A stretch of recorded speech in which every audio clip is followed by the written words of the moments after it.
So, Autism Month is the month of April, and it's to bring awareness to autism. And in my first video, I touched a little bit about what autism is and some of the stigmas associated with autism. And I told you that I would be doing a second video on what not to say. And so what I did was I collaborated with a phenomenally amazing group of women who are special needs moms, and we basically chatted and vented and came up with a list of some awkward things that are said when we state that our child has autism.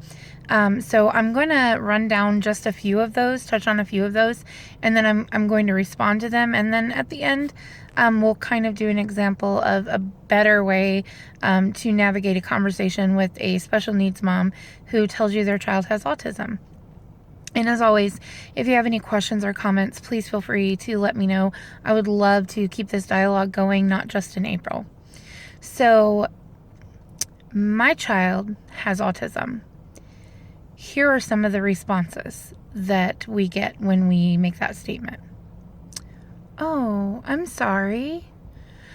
Are they slow? Does that mean they're retarded? Well, that's funny. They don't look like they have autism. I don't think your child has autism because I've seen them make eye contact.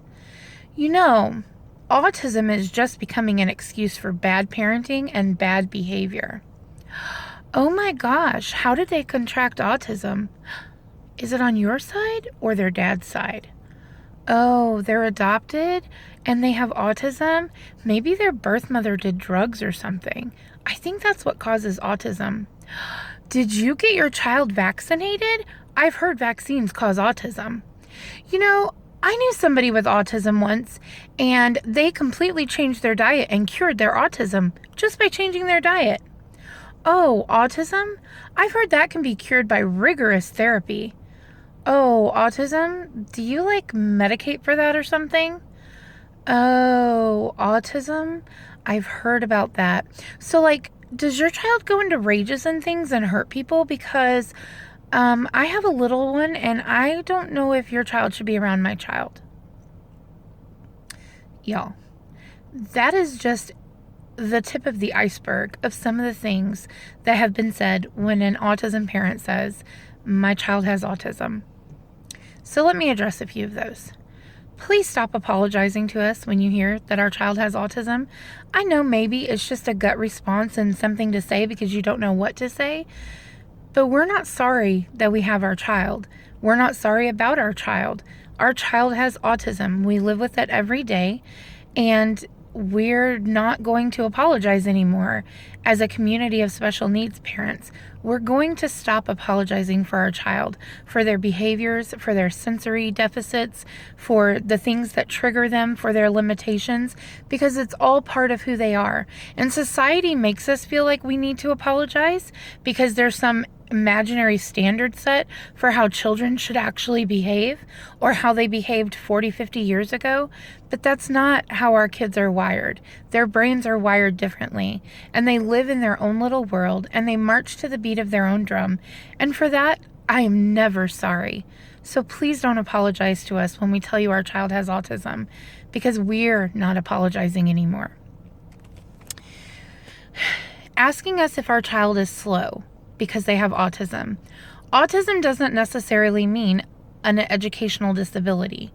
Sometimes the emotional disabilities our child has associated with autism can make them appear like they are regressed, which basically means that emotionally their age does not reflect the physical age that they are. For instance, my 7-year-old son has the emotional capacity of maybe a 4-year-old.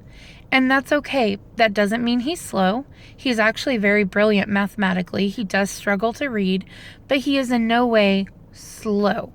So implying that all autistic children are the Rain Man is just as bad as implying that all autistic children are slow, because that's just not the case. So please don't do that when you're having a conversation with an autistic family, a family with a child who has autism.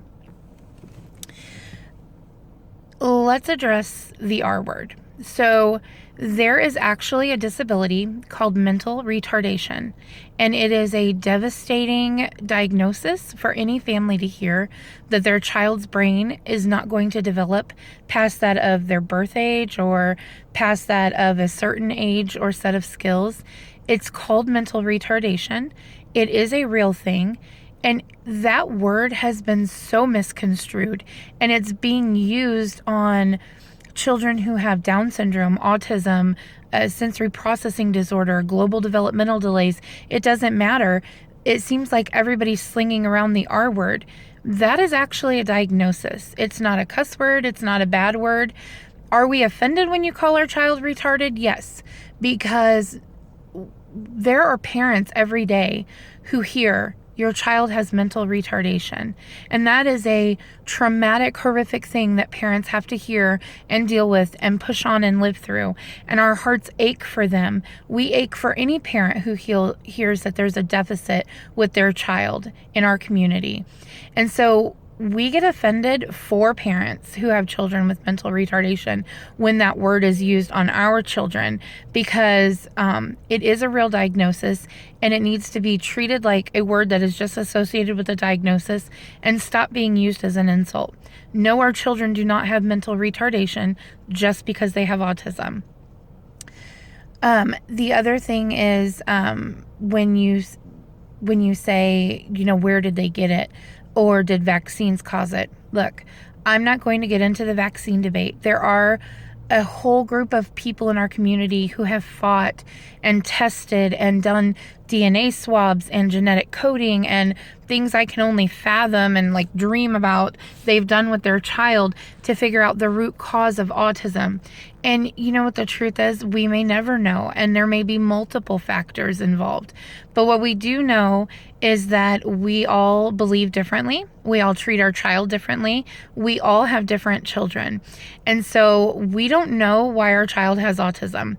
And for you to assume or guess and place blame on something makes us feel like we've done something wrong or haven't done something for our child. And trust me, we've done everything there is out there. We've followed all the advice. We've blazed our own trail and fought for our own remedies for things associated with their autism. And some of us vaccinate our children and some of us don't. And you know what?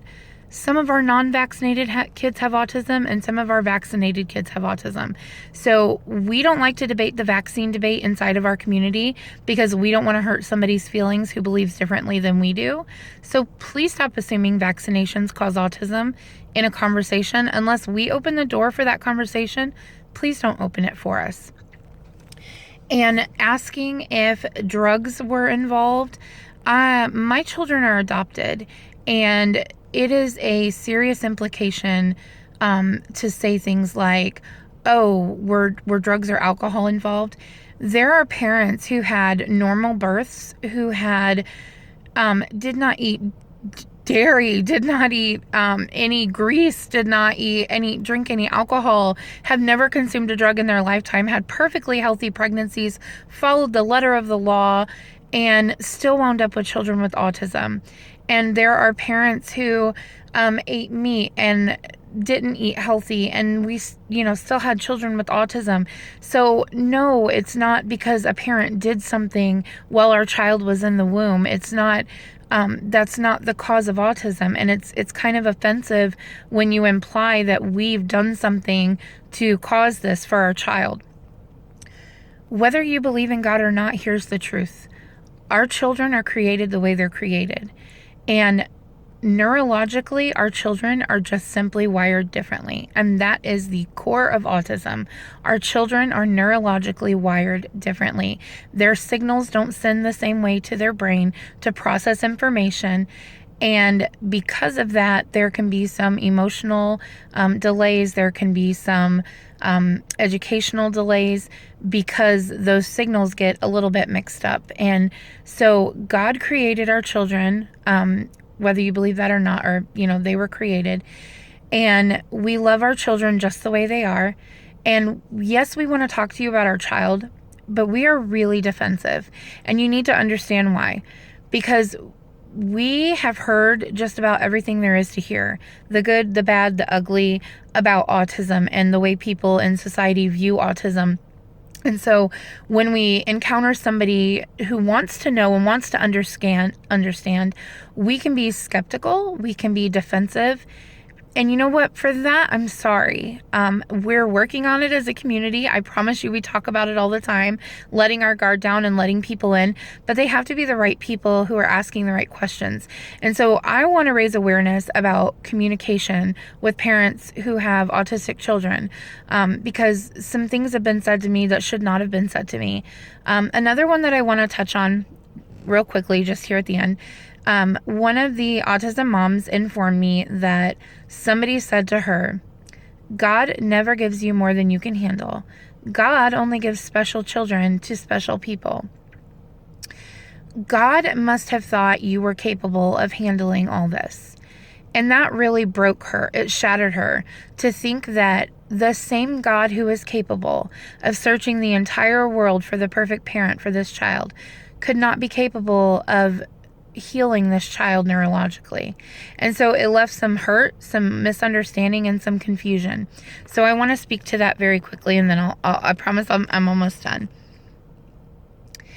Yes, I believe in God as a person, as a single person. A lot of my fellow autism moms don't, and I support them 100% wholeheartedly.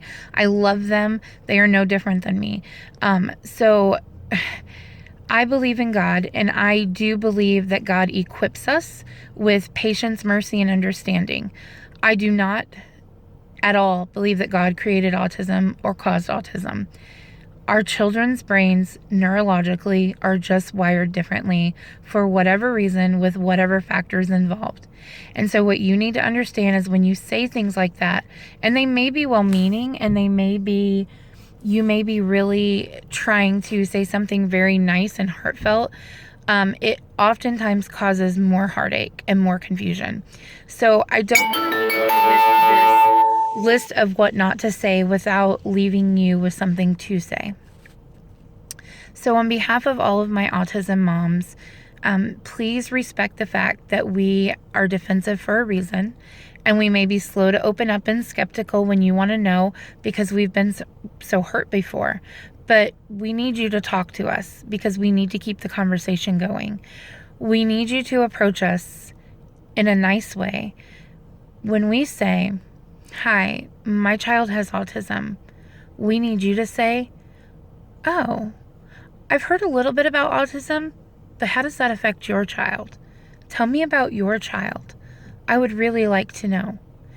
And when we tell you things like our child is delayed or emotionally stunted or triggered, when we use a word like SPD or ODD or ABA and you don't understand what that means, please ask us, "Hey, can you explain that? I've never heard of that before." Or, I might have heard of that, but can you tell me about it in regards to your child? Bring it back on us to talk about our kids, to open up to you, to keep the conversation going. Again, we want our kids to be safe in society. We want them to be accepted. We need people to understand, and we need friendship and connection with society, with you. So please keep having those conversations. And I just want to leave you with this so that I open the door to communicate with you.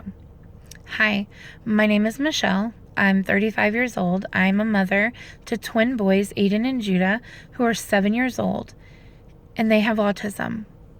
What would you like to know about Aiden and Judah? Thank you.